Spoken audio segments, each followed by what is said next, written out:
نا میں اصل میں اس بندے کو جانتا ہوں, میرے ایک استاد ہیں لاہور میں, بیریا ٹاؤن میں ہی ہوتے ہیں. اچھا.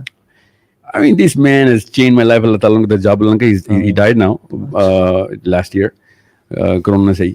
But میں ان کے پاس بیٹھا, ڈاکٹر تھے, میو ہاسپٹل ہے نا لاہور کا, اس کے ڈین رہے ہیں, کہ ہیڈ رہے ہیں وہ 20 سال. ٹھیک ہے. اینڈ ہی سیڈ کہ میں تمہیں رسک کا کانسیپٹ سمجھا دیتا ہوں, بہت آسانی سے سمجھ آ رہے گا. کتنے پیسے چاہیے, اب سارے یوتھ بیٹھا ہوا ہے. اچھا.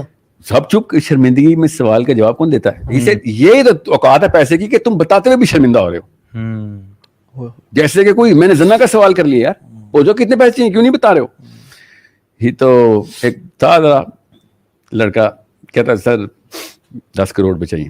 کہتا بس, کہتا نہیں سر بس زیادہ نہیں چاہیے, 10 کروڑ 1 روپیہ بھی نہیں چاہیے, 10 کروڑ چاہیے سر, میں بہت کلیئر ہوں.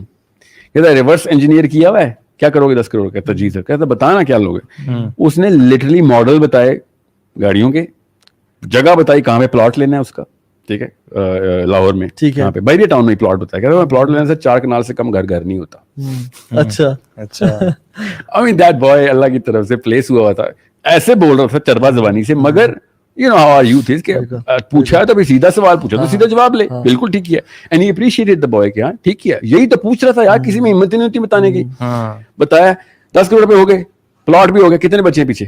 کہتا تھا 3-4 کروڑ بچ گئے. کہتا ٹھیک ہے رکھ لو. اب میں تمہیں بتاتا ہوں رسک کا کانسیپٹ کیسے کلیئر کرنا ہے. ہی سیڈ میں لاسٹ ایئر تھا میرا, ایک میرے پاس ہاسپٹل میں سرجری کے لیے بچہ ہے, اس کا لیور کا مسئلہ تھا. اب مسئلہ تھا انڈیا سے ہوتا تھا اس وقت, اب ابھی پاکستان سے بند کر دیا, آیا تھا پھر بند کر دیا. کہتا ہم نے انڈیا بھیجنا تھا, ہم نے انڈیا کال کی, انہوں نے کہا ہو سکتا ہے یہ ہوگا سب کچھ.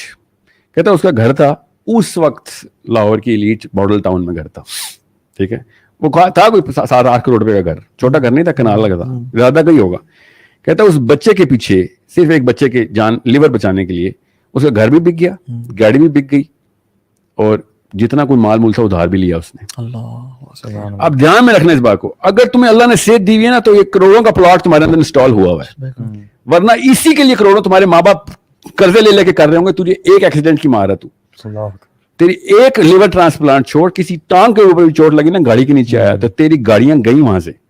تو کوئی لمٹ نہیں ہے تیرے پاس. تجھے اللہ تعالیٰ نے اربوں روپے کا جسم دیا ہوا ہے, تجھے سمجھ نہیں آ رہی. ٹرانسلیٹ میں کر دیتا ہوں, ڈاکٹر کر سکتے ہیں. ہم نے ایسے ایسے بندوں کے گھر بکتے دیکھے ہیں, کیونکہ بچے کی جان کے پیچھے سب کچھ قربان ہے. So if you really think that you have a number in mind, then sorry, you are so delusional, you don't even know کہ دنیا اور لائف کا مطلب کیا ہوتا ہے. سو جب تک تیرے پاس سب کچھ ہے تب تک اللہ تعالیٰ کو شکر ادا کر. یہ کروڑوں روپے کا شکر ہے تجھے مل رہا ہے, کروڑوں 10 کروڑ کا شکر ادا کر.